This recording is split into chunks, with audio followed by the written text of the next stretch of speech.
सत्ययुग में जब रंभ नाम के असुर की जलती हुई चिता में उसकी पत्नी महिषी कूद पड़ी और खुद की आहुति दे दी, तब उस जलती हुई चिता में से महिषासुर के अलावा रक्त बीज भी बाहर निकला, जो कि स्वयं रंभ था। और पिछले जन्म में अग्निदेव के घोर तप के कारण ही वह इस बार पूर्ण जन्म लेकर रक्त बीज के रूप में वापस लौटा था। रक्त बीज बेहद चतुर होने के साथ साथ अत्यंत बलशाली भी था। फिर भी वह अपने बल से संतुष्ट न था और इसीलिए वह अमर होने की कामना लिए जंगल की ओर चल पड़ा और फिर ब्रह्मदेव की तपस्या में लीन हो गया। तपस्या करते करते सैकड़ों वर्ष बीत गए पर ब्रह्मदेव अब तक प्रकट न हुए। लेकिन रक्त बीज अपनी तपस्या से तस से मस न हुआ। वह निरंतर ब्रह्मदेव को प्रसन्न करने के लिए अपनी तपस्या में डूबा रहा और आखिर में ब्रह्मदेव को रक्त बीज के सम्मुख प्रकट होना ही पड़ा।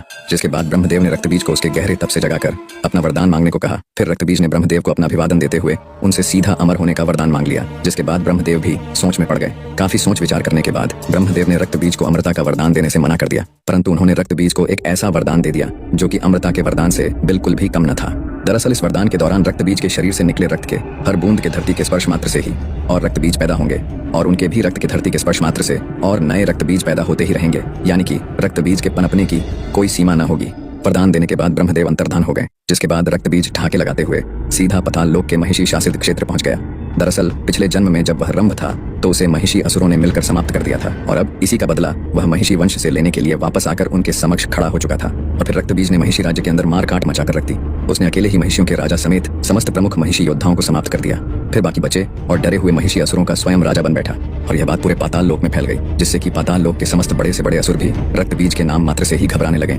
रक्त बीज पूरे पाताल लोक का शासक बन बैठा था। दिन यूं ही बीतते गए और एक दिन रक्त बीज को महिषासुर की याद आई और वह महिषासुर को ढूंढने पाताल लोक के अन्य राज्य की ओर निकल पड़ा, जहां उसे पता चला कि कई वर्ष पहले तो महिषासुर किसी 10 भुजाओं वाली विशालकाय देवी के हाथों वीर गति को प्राप्त हो चुका है। जिसके बाद यह सुनते ही रक्त बीज आग बबूला हो उठा और फिर वह देवी दुर्गा को पागलों की तरह जमीन से लेकर आसमान हर जगह ढूंढने निकल पड़ा, पर उसे देवी दुर्गा कहीं भी न मिली। फिर रक्त बीज के तमाम बार पूछने पर कोई भी असुर यह नहीं बता पाया कि वह 10 भुजाओं वाली विशालकाय देवी अचानक कहां से आई थी। जिसके बाद रक्त बीज एक गहरे चिंतन में पड़ गया। फिर उसने सोचा कि हो न हो उस 10 भुजाओं वाली विशाल देवी के बारे में ये देवताओं की पूजा पाठ करने वाले साधु संतों को अवश्य ही कुछ न कुछ पता होगा। फिर उसने अपने तमाम असुर सैनिकों को देवी दुर्गा का पता लगाने के लिए साधुओं के पास भेज दिया। जिसके बाद रक्त बीज के असुर सैनिकों ने बड़े ही क्रूर तरीके से साधुओं से उस विशालकाय 10 भुजाओं वाली देवी के बारे में पूछने लगे, पर किसी भी साधु संत के पास उनके सवालों का उत्तर न था।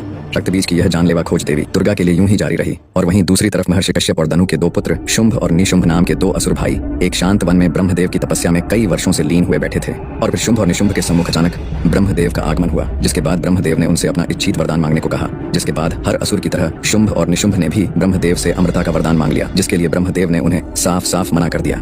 दरअसल शुंभ और निशुंभ दोनों भाई स्त्रियों के प्रति काफी आकर्षित थे और वे स्त्रियों को सिर्फ और सिर्फ संभोग की वस्तु मात्र ही मानते थे और इसीलिए ब्रह्मदेव ने इन 2 असुर भाइयों को लगभग महिषासुर जैसा ही वरदान दे दिया, जिसके दौरान शुंभ और निशुंभ का वध सिर्फ एक महाशक्तिशाली स्त्री के हाथों ही संभव था। और इसी बीच इंद्रदेव ने शुंभ और निशुंभ के बड़े भाई नमुच्ची को अपने निजी मतभेद के कारण मौत के घाट उतार दिया। जिसके कुछ वर्षों के बाद जब शुंभ और निशुंभ पाताल लोक अपने राज्य में वापस लौटे और अपने बड़े भाई नमुच्ची के मौत की खबर सुनी तो उनके क्रोध का ठिकाना न रहा। जिसके बाद उन्होंने स्वर्गलोक पे आक्रमण करने की ठान ली। फिर शुंभ और निशुंभ अपनी असुर सेना लिए स्वर्गलोक की ओर निकल पड़े, जहाँ की इंद्रदेव समेत समस्त देवता नृत्य का आनंद उठा रहे थे। फिर अचानक स्वर्ग पे शुंभ और निशुंभ समेत तमाम असुरों का आगमन शुरू हो गया। जिसके बाद देवता असुरों की इतनी बड़ी सेना को देख अचंभे में पड़ गए और देवता भी युद्ध के लिए असुरों के समक्ष डटकर खड़े हो गए। पर इससे पहले कि युद्ध का बिगुल बजता निशुंभ ने अपना नियंत्रण खो दिया और अकेले ही इंद्रदेव के ऊपर टूट पड़ा। जिसके बाद इंद्रदेव और निशुंभ के बीच एक घमासान युद्ध प्रारंभ हो गया। दोनों एक दूसरे को बराबरी का टक्कर दे रहे थे। साथ ही देवताओं और शुंभ समेत असुरों की सेना अपने प्रतिद्वंदी के जीतने का इंतजार कर रहे थे।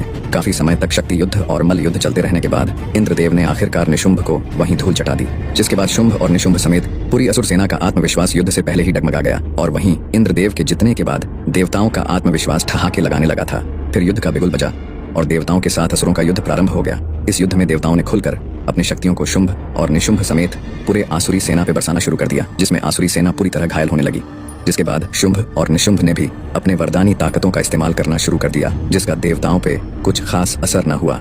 यहाँ तक कि देवता असुरों के साथ उपहास करते हुए युद्ध करने लगे थे। शुंभ और निशुंभ समेत पूरी आसुरी सेना देवताओं के समक्ष लाचार नजर आ रही थी। देवता यूं ही ठहाके लगाते रहे और असुर युद्ध को पूरी तरह से हारने की कगार पे आ चुके थे कि अचानक हारे हुए असुरों के पीछे से एक और जोरदार ठहाके लगाने की आवाज आने लगी, जिसपे सभी देवता मौन हो गए और कुछ देर के लिए सोच में पड़ गए। जिसके बाद आगमन हुआ रक्त बीज का, जो कि ठहाके लगाता हुआ हारे हुए तमाम असुरों के अंदर एक उम्मीद जगाता हुआ आगे बढ़ता चला आया और देवताओं के समक्ष आ खड़ा हुआ।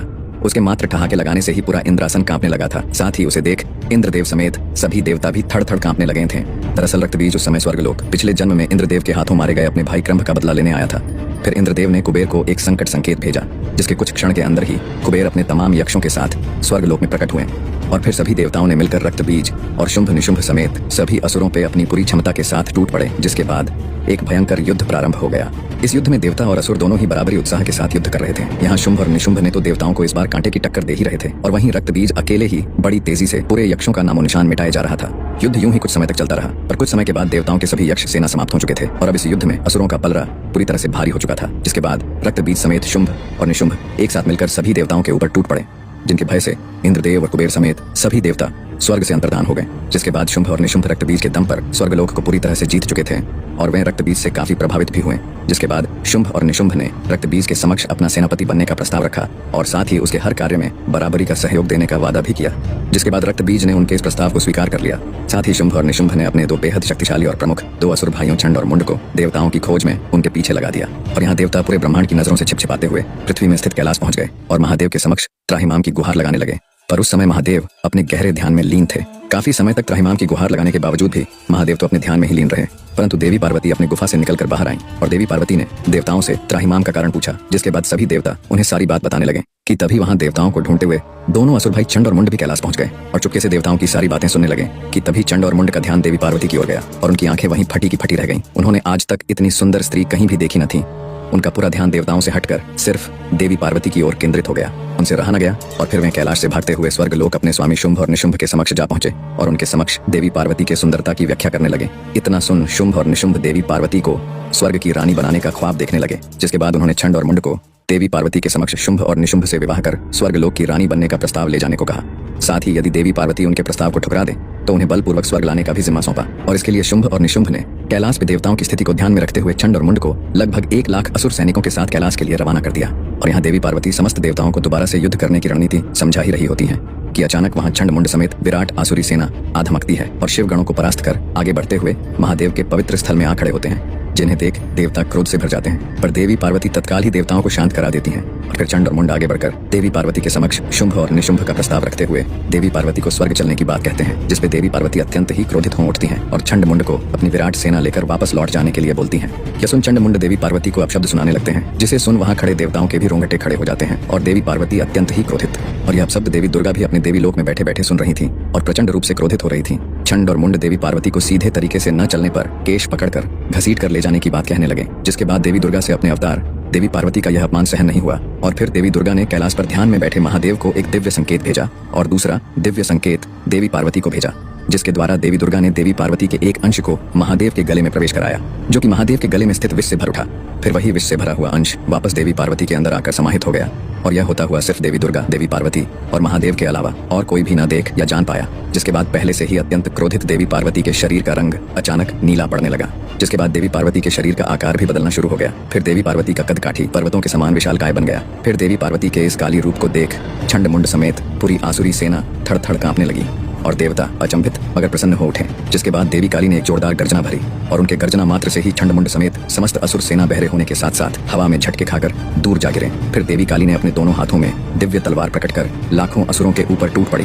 देवी काली अपने दोनों तलवारों से तमाम असुरों का विनाश करने लगी। उस समय पूरे कैलाश समेत आसपास के तमाम पहाड़ी क्षेत्र देवी काली के गर्जना और पैरों के जमीन में रखने मात्र से ही थर्रा उठा था। जिसके बाद आखिर में चंड और मुंड दोनों ही देवी काली के आगे गिड़गिड़ाने लगे, पर प्रचंड क्रोधित देवी काली ने अपने तलवार के एक ही वार से चंड और मुंड का सिर धड़ से अलग कर दिया। इसी बीच कुछ बचे कूचे असुर बेहद भयभीत अवस्था में कैलाश से अपनी जान बचाकर भागते हुए स्वर्ग शुंभ और निशुंभ के पास चले आए और उन्हें सारी बात बताने लगे। जिसके बाद शुंभ और निशुंभ आश्चर्य में पड़ गए। फिर उन्होंने देवी पार्वती के सम्मुख खुद ही जाने की सोच ली, पर तब उन्हें ब्रह्मदेव का वो दिया हुआ वरदान याद आया, जिसमें उन्होंने शुंभ और निशुंभ को सिर्फ एक परम शक्तिशाली स्त्री के हाथों ही वध होने का वरदान दिया था।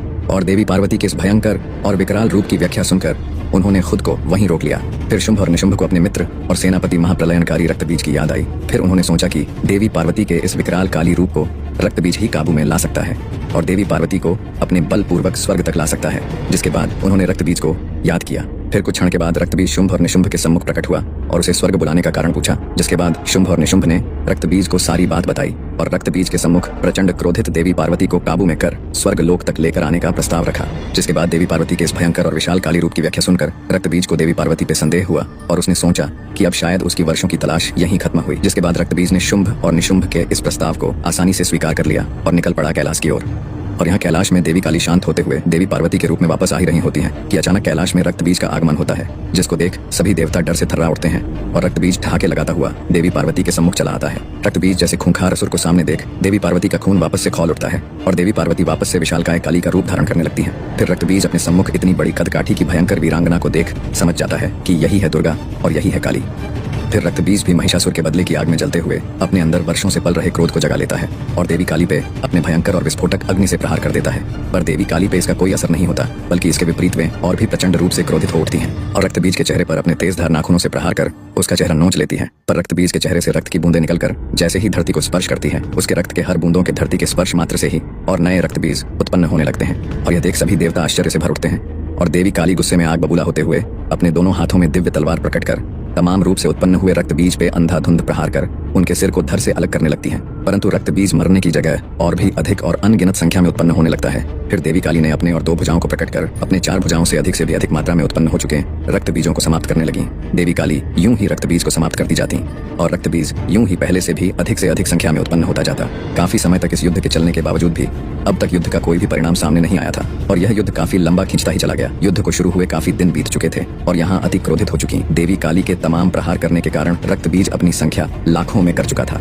रक्त बीज को इतने विशाल संख्या में देख इंद्रदेव समेत सभी देवताओं ने हिम्मत कर आगे बढ़कर देवी काली की सहायता करने की ठान ली। पर जैसे ही देवताओं ने युद्ध के लिए अपना कदम आगे बढ़ाया, देवी काली ने पलटकर सभी देवताओं को इस युद्ध में हस्तक्षेप न करने की चेतावनी दे डाली। इतना सुनते ही सभी देवता देवी काली के डर से सहम गए और सिर्फ इस युद्ध का भयंकर मंजर ही देखते रहे। और यहाँ लाखों रक्त बीज अपने हाथों में तलवार प्रकट कर देवी काली को चारों ओर से घेरने लगे कि तभी देवी काली को देवी दुर्गा का संकेत मिला, जिसमें देवी दुर्गा ने देवी काली को रक्त बीज पर हमला न करने की सलाह दी और तमाम रक्त बीज को एक साथ में समाप्त करने का उपाय सुझाया। जिसके बाद लाखों रक्त बीज ने मिलकर एक साथ देवी काली पे अपने तेजधार तलवार से हमला कर दिया और देवी काली अपने तलवार से तमाम रक्त बीजों के हर वार को रोकती रही। फिर इतने प्रहारों के बीच देवी काली जोरदार गर्जना करती हुई अपना आकार और भी विशालकाय बनाती गई और यह गर्जना इतना तेज और प्रभावी था कि इसके झटके से तमाम रक्त बीज असंतुलित होकर हवा में यहाँ वहां जाकर गिरने लगे। जिसके बाद देवी काली ने अपना रूप महाविशालकाय और महाप्रलयनकारी बना लिया। फिर उन्होंने अपने शक्तियों को एकत्र कर सिर्फ और सिर्फ तमाम रक्त बीजों को ही जोरदार सांसें भरते हुए अपने मुंह के अंदर खींचने लगी और तमाम रक्त बीजों को कच्चा चबाने लगी। उन्हें कच्चा चबाते हुए उनके रक्त को घूंट घूंट पीने लगी और काफी समय तक देवी काली लगातार ऐसा ही करती गई। जिसके बाद धरती में मौजूद तमाम रक्त बीज अब पूरी तरह से देवी काली द्वारा खत्म हो चुके थे। जिसके बाद तमाम देवी देवता समेत गंधर्व और यक्ष बेहद प्रसन्न हुए और देवी काली पर फूलों की बारिश करने लगे। परंतु यहाँ काफी समय बीत जाने के बावजूद भी देवी काली का क्रोध अब तक शांत न हुआ था और यह देख सभी देवताओं की चिंता और भी बढ़ने लगी। दरअसल तमाम रक्त बीजों को कच्चा चबा जाने के बाद उसके रक्त के दुष्प्रभाव से देवी काली ने खुद पे अपना संतुलन खो दिया था और अपने तीव्र क्रोध से पूरी धरती को तबाह करने की आग उनके अंदर भड़क चुकी थी। जिसके बाद अति तीव्र क्रोधित देवी काली असंतुलित होकर पूरी धरती को तबाह करने की ओर चल पड़ी। फिर इंद्रदेव समेत तमाम देवता यह देख चिंता में डूब गए। फिर उन्होंने श्री विष्णु को याद किया। जिसके बाद कैलाश में श्री विष्णु का आगमन हुआ और तमाम देवता श्री विष्णु से देवी काली को रोकने की गुहार लगाने लगे, जिसे कि श्री विष्णु अपने लिए नामुमकिन कार्य बताते हुए महादेव के लिए एक मुमकिन कार्य बताया और श्री विष्णु समेत सभी देवताओं ने महादेव को अत्यंत ही गहरे ध्यान से जगाने के लिए प्रार्थना करने लगे। जिसके बाद महादेव ने अपनी आंखें खोलते हुए श्री विष्णु को नमन किया और अपनी आंखों से तबाही से बिखरे पड़े कैलाश को देखा। फिर सभी देवताओं ने महादेव को सारी बात बताई। जिसके बाद महादेव की नजर काफी दूर तक पहुंच चुकी विशालकाय देवी काली पर गया। फिर महादेव अपने स्थान से अंतर्धान होकर अपना आकार बदलकर सीधे चले आ रही देवी काली के मार्ग पर लेट गए। जिसके बाद प्रचंड क्रोधित अवस्था में चलते चलते अचानक देवी काली का पांव मार्ग पर लेटे हुए महादेव के छाती के ऊपर पड़ गया। फिर जैसे ही देवी काली की नजर पांव के नीचे दबे महादेव पे पड़ी, वैसे ही उनका सारा क्रोध शांत हो गया और साथ ही उन्हें अपनी भूल का आभास भी। जिसके बाद देवी काली अचानक सामान्य आकार में आती हुई देवी पार्वती का रूप लेने लगी। फिर मूर्छित होकर धरती पे गिरने लगी कि अचानक महादेव ने देवी पार्वती को थाम लिया और उन्हें उठाकर अपने स्थान पे लेकर आए। देवी पार्वती को मूर्छित अवस्था में देख तमाम देवी देवता समेत शिवगण चिंतित हो उठे। फिर महादेव देवी पार्वती को चेतना में वापस लेकर आए और यह देख सभी देवी देवता समेत पूरा कैलाश खुशी के मारे झूम उठा। पर काली अवतार धारण करने के कारण देवी पार्वती का रंग रूप काला पड़ चुका था, जिससे कि देवी पार्वती परेशान रहने लगी थीं। फिर महादेव ने देवी पार्वती को ब्रह्मदेव की तपस्या करने की सलाह दी। जिसके बाद देवी पार्वती कैलाश के शिव स्थान से काफी दूर जाकर किसी और पर्वत की चोटी पर बैठकर ब्रह्मदेव की तपस्या में लीन हो गई। देवी पार्वती कुछ वर्षों तक यूं ही ब्रह्मदेव की तपस्या में लीन रही। फिर एक दिन ब्रह्मदेव देवी पार्वती के सम्मुख प्रकट हुए और उनसे अपना वरदान मांगने को कहने लगे। जिसके बाद देवी पार्वती ने ब्रह्मदेव से अपना रंग रूप वापस दिलाने को कहने लगी। जिसके बाद ब्रह्मदेव ने अपने तंत्र से काली अवतार के दौरान देवी दुर्गा की शक्ति के साथ शिव के विष के आपस में समाहित होकर उत्पन्न हुए ऊर्जा को देवी पार्वती के शरीर से अलग कर दिया। जिसके फलस्वरूप देवी पार्वती का रंग रूप पहले जैसा ही हो गया। फिर देवी पार्वती अत्यंत ही प्रसन्न हुई। फिर देवी पार्वती के अत्यंत ताकतवर ऊर्जा एक बड़े कद काठी की बेहद खूबसूरत वीरांगना में तब्दील हो उठी, जिसकी दिव्यता और चमक देख देवी पार्वती और ब्रह्मदेव अत्यंत ही प्रसन्नता से भर उठे और उन्हें एक नया भव्य नाम देवी कौशिकी दिया। ब्रह्मदेव ने देवी कौशिकी को इसी चोटी में शुंभ और निशुंभ नामक 2 असुर भाइयों के आने तक ध्यान मग्न रहने की आज्ञा